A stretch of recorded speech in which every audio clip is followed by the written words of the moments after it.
എന്ന വ്യക്തിത്വത്തെ പറ്റിയിട്ടാണ് ഞാൻ പറയാറ്. ഇന്ന് നമ്മൾ നേടിയിട്ട് ഓരോ വിജയങ്ങളും നമ്മൾ ആഗ്രഹിച്ച വിജയങ്ങളാണ്. അതിൽ ഏറ്റവും കൂടുതൽ ഞാൻ മനസ്സുകൊണ്ടൊക്കെ പ്രാർത്ഥിച്ചിട്ടുണ്ട്, ദൈവമേ ഇദ്ദേഹം ആയി തീരണമേ എന്നത്. അങ്ങനെ ഈ മാസങ്ങൾക്ക് തോന്നുമ്പോൾ അദ്ദേഹത്തിന്റെ ജീവിതത്തിലെ ഏറ്റവും വലിയ സ്വപ്നങ്ങളിൽ ഒന്നായിട്ടുള്ളത്, ഞാൻ പറയുന്നു ഒരു സ്വപ്നമേ ആയിട്ടുള്ളൂ. ഇനി ഡിസംബർ ക്ലോസ് ചെയ്യുമ്പോൾ അദ്ദേഹം ടെക്നിക്കൽ ആവുന്ന കാര്യത്തിൽ എനിക്ക് ഒരു സംശയമില്ല. കാരണം he deserves it.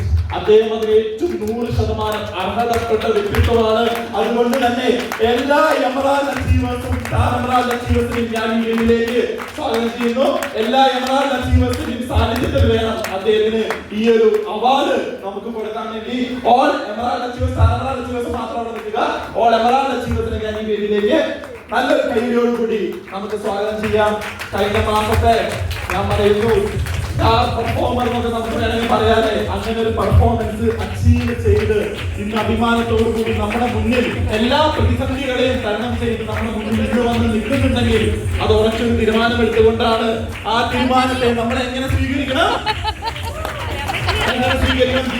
നമുക്ക് 2 ക്ലാപ്പ് കാണിച്ചല്ലോ.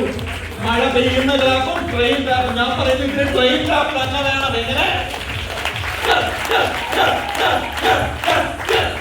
നല്ലൊരു കൈയോടുകൂടി എല്ലാവരും എണീറ്റ് നിന്നുകൊണ്ട് നമുക്ക് ഇനിയൊരു ക്ലൈമാക്സിലേക്ക് പോവുകയാണ്. സ്വാഗതം ചെയ്യുന്നു നമ്മുടെ സ്വന്തം സ്വകാര്യ അഹങ്കാരം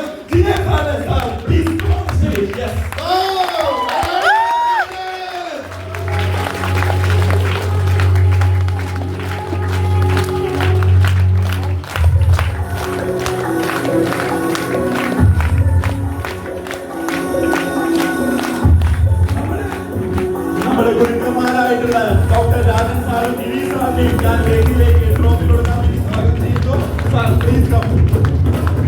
എല്ലാ എമറാൾഡ് അച്ചീവേഴ്സും ഒരു മാല വെച്ച് അദ്ദേഹത്തിന് കൊടുക്കുക.